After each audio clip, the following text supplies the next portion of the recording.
ワンピースフィルムレッド。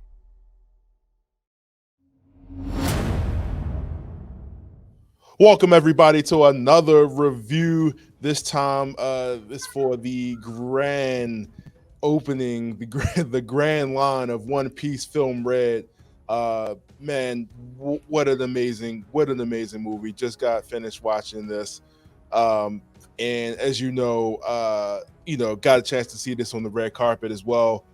Before we get into all that, Terrell here and my boy Raleigh here.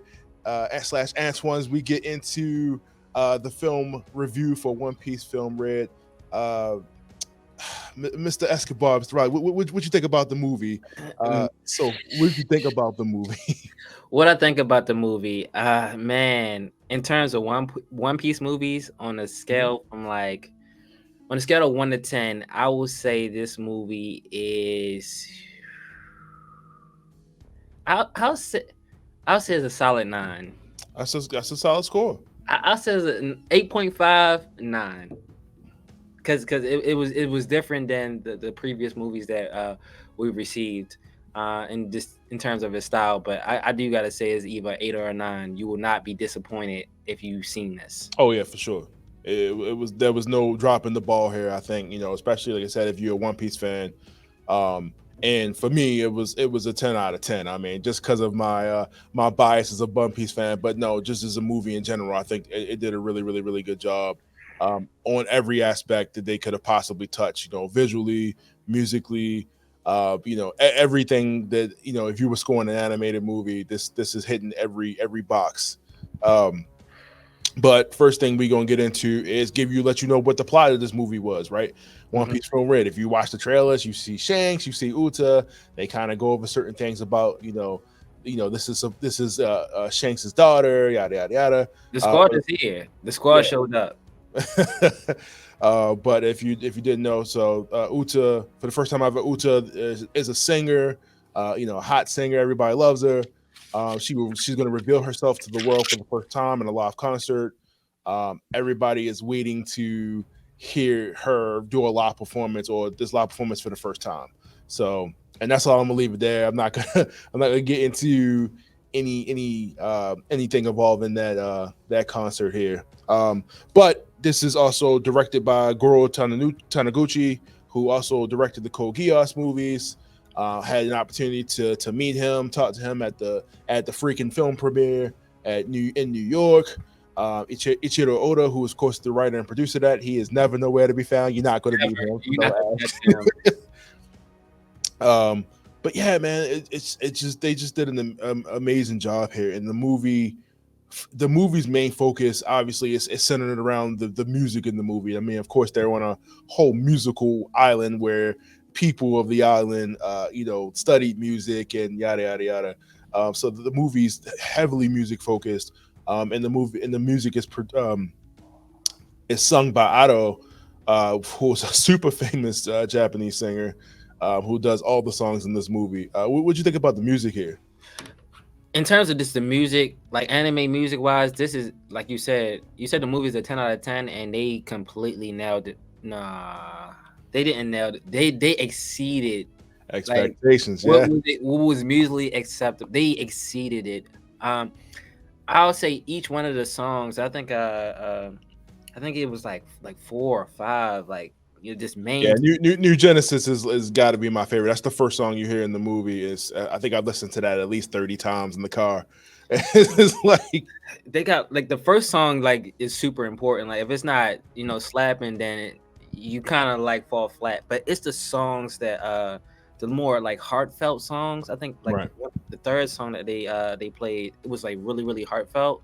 I was like, dang, the moment the instrumentation just came in, I was like, oh god, you about to have me here crying. It just really struck a chord. Struck a chord. But yeah, the music for it to be music focused, I gotta say they nailed it in terms of just placing those songs at the right point where it can just enhance the story. Right. They did a great job at that, and then just at the end they just finished it with the cherry on top. But hey, I gotta say they did that thing.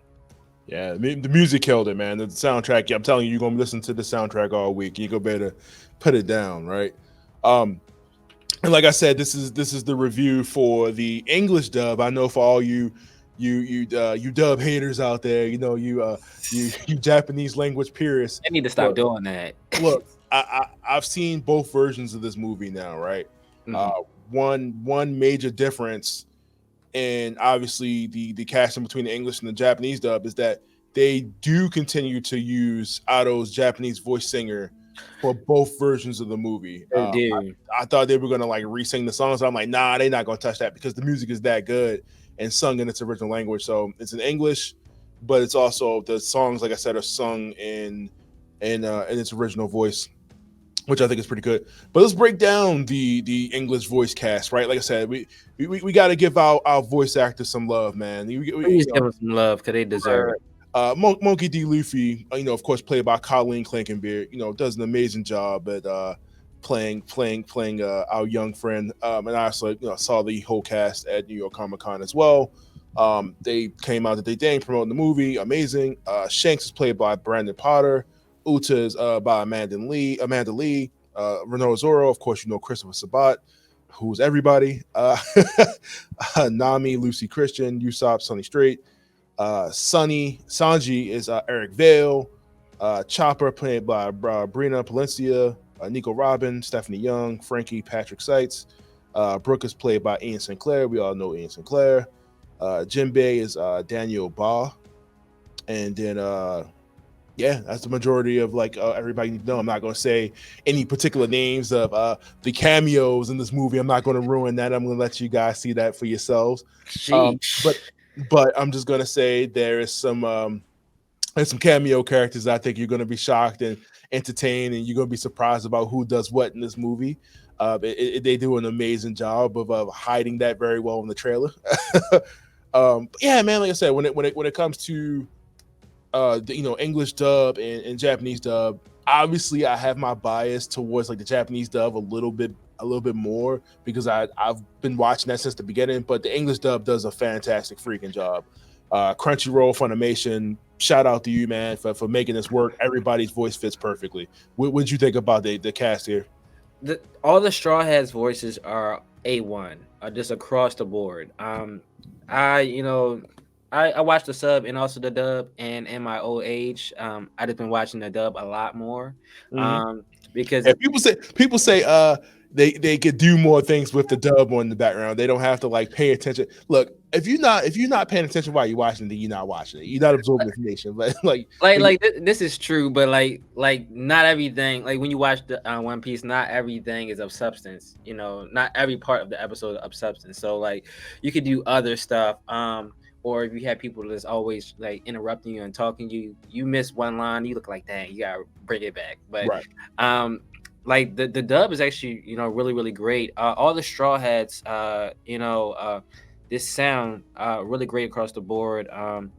You really get a lot of emotion. You get a lot of feeling. Their voices doesn't seem out of place. Why is this person with the squeaky voice is voicing somebody like Jinbei or something like that? You don't get that. Jinbei's voice, they give Jinbei a little bit of a gargle because it's a fish man. He's got the teeth, so they try to give that feel to his voice.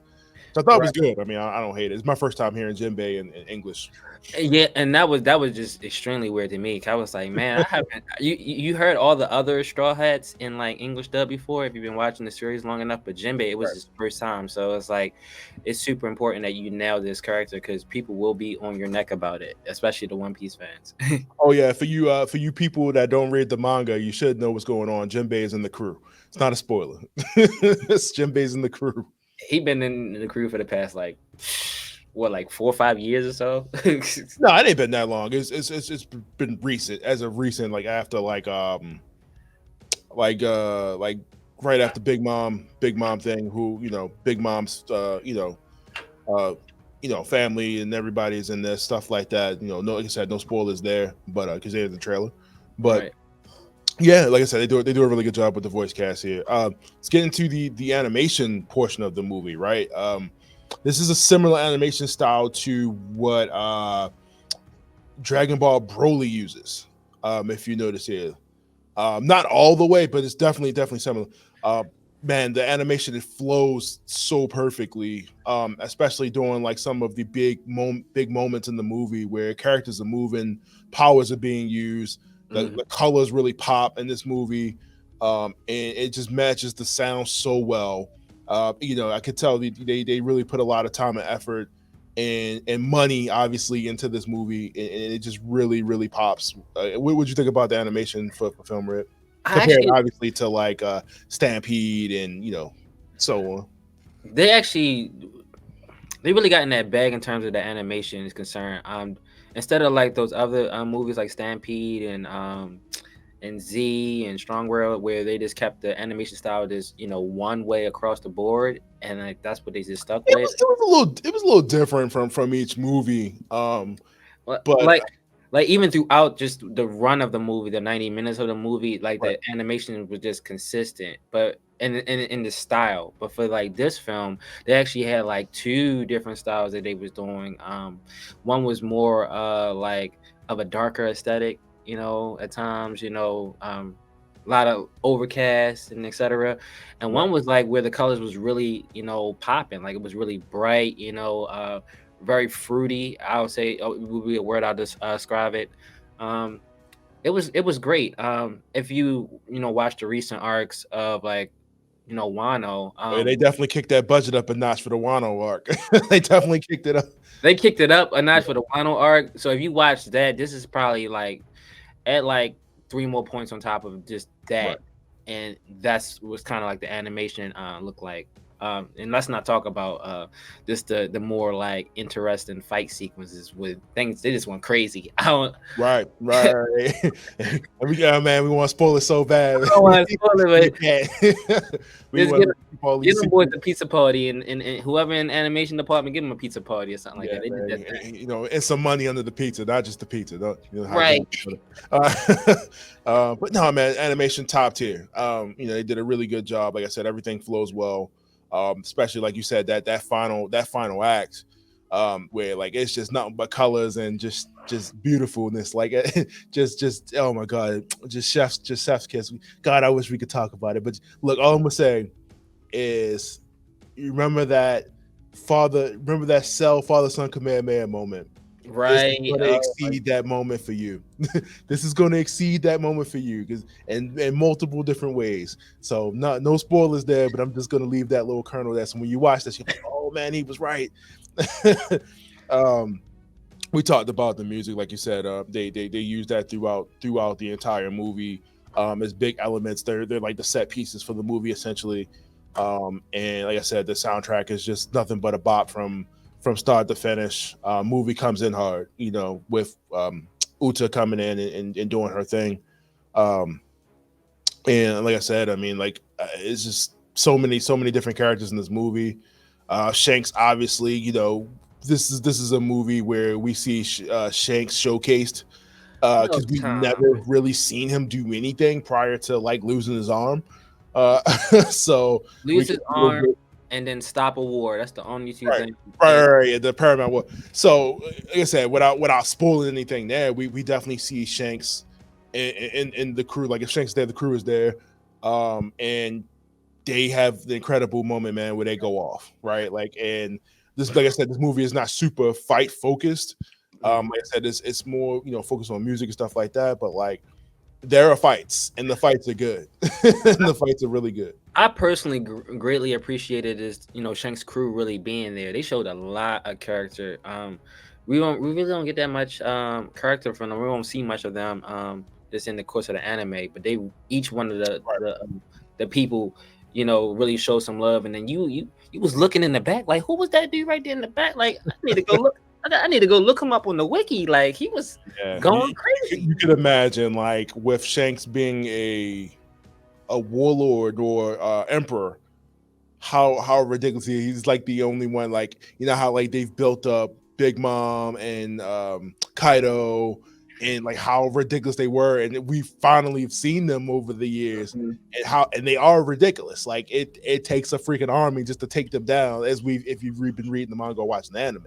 And he was boxing in there too. But like, yeah, just this highlights Shanks in a big way. I think, man, we finally get to see him do more than we've seen him do in the last 20 plus years of One Piece, and I'm glad we get more of that here.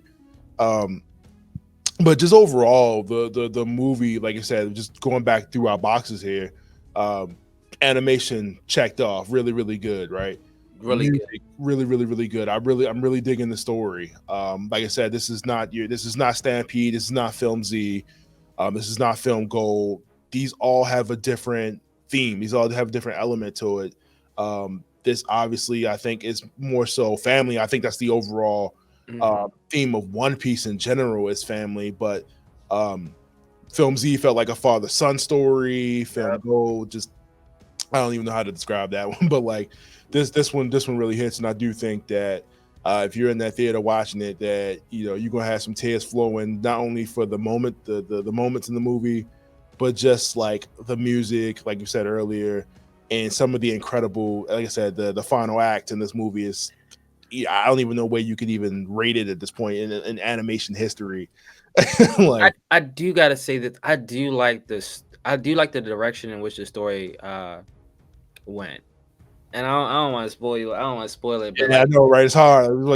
It is hard, but like when you just pay attention when y'all go in the theaters and y'all actually seeing it, and you actually like just pay attention to the story, like extra hard to the story be looking like, and just think about everything One Piece has shown you thus far with the characters, and what they're currently doing, what they was doing in the past, and just look at this story. This story was, I ain't trying to spoil it, but you can see the excitement on our faces right now. We just want to tell you, but we know we want to see that movie. We're not gonna spoil nothing. It's like, dang, it's so much more to just the characters in that path and that journey that we just don't know, right? And we just haven't heard anything. And right. I think these movies are actually a great way of like, okay, I can't put it in the manga, but we're gonna give y'all 90 minutes or something that you be full off of, but this was it. You got it. I'm hearing mixed reviews about whether or not this movie is canon or not. Typically these animated movies are not canon, with the exception of like the Dragon Ball Super movies now, which are canon. So it's hard to say, like, until like Oda actually comes out and says, yeah, this is what happened at some point. Let's go. But like I said, man, this is an incredible movie. I saw it in IMAX the first time, you know what I mean, and it was incredible. I definitely recommend, if you guys are going to have to go see this movie, definitely go see it in IMAX. Take all your friends. Let those speakers blow your ears out with this incredible music.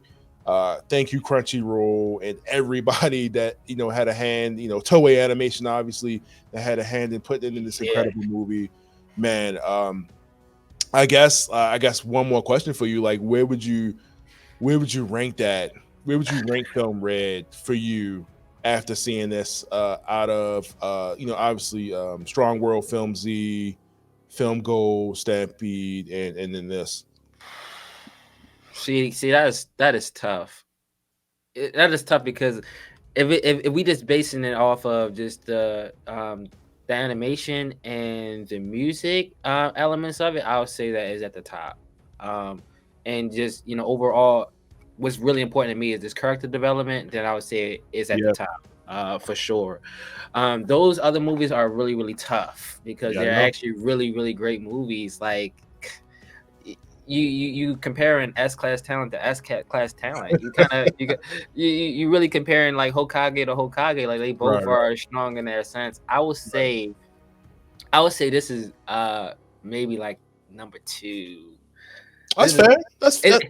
It's still great. It's still new right now. So if you get a chance to go back and watch it again, and you watch them all, maybe you can like redo your list. So that's hard to try to put it over top or something. Wait, no. I gotta give it the top spot. Like it's very rare that a movie show this much love to just the cast and the characters that just drive the story. They showed a lot of love. A lot of love. No, this has got to be number 1. I'm sorry. This is number 1. I renege mine. That's it. That's my only renege. Look, you heard it from him. Number one spot. Yeah, it's hard to rank this right now. Like I said, like right now for me, just for the love of the movie, how good it was. Yeah, it's definitely one of the top films. I mean, if you see the reviews down the board for this in Japan, like it's just nothing but 9s and 10s. And that's what we're sound giving about right. here. We're giving it 10, 10, 9. You know, whatever. we gonna give it pool. We gonna give it Olympic scores, right? If you don't come out in at least a group of 5 or 6 people to watch this, I don't know what you're doing. Right. Great movie. Go see it. No excuse why you can't be reading One Piece, why you can't be watching One Piece. The movies are an hour and a half, 2 hours long. No excuse. I don't want to hear it's too long. Look, we just had a big moment in New York for One Piece. Acknowledge that it's one of the greatest animes of all time, one of the greatest mangas of all time at this point. All right. It can't be touched. Right. It's undebatable at this point. Like they are at the top. They exceed. I don't know. They just exceed every statistical category when it comes to anime and manga. Whether it's creativity, whether it's characters, whether it's music, whether it's gear. Like people getting this tattooed on their backs and their shoulders. And like, come on. It's cultural, man. It's big. And like I said, for us to be getting movies like this, again, thank you, Crunchyroll, for putting this on the big screen, because this is where this deserves to be. One Piece Film Red is amazing. You should go see it. Comes out November 4th in the theaters. Take all your friends. Go see it in IMAX. I loved it. He loved it, and I'm probably gonna go see it again. I'm gonna go see it again. You gotta buy your tickets in advance. You're gonna have to buy your tickets in advance for this one. Yeah. I'm telling you, because you're gonna be sitting in them seats like this, and you're gonna enjoy it. Man. All these new One Piece fans. But again, this has been our review for One Piece Film Red. We thank you for watching us, geek out on a great English cast and a great movie. Thank you, Crunchyroll, again for putting this together. Great opportunity. Thank you for the film premiere, and we'll catch you next time with another review. See you.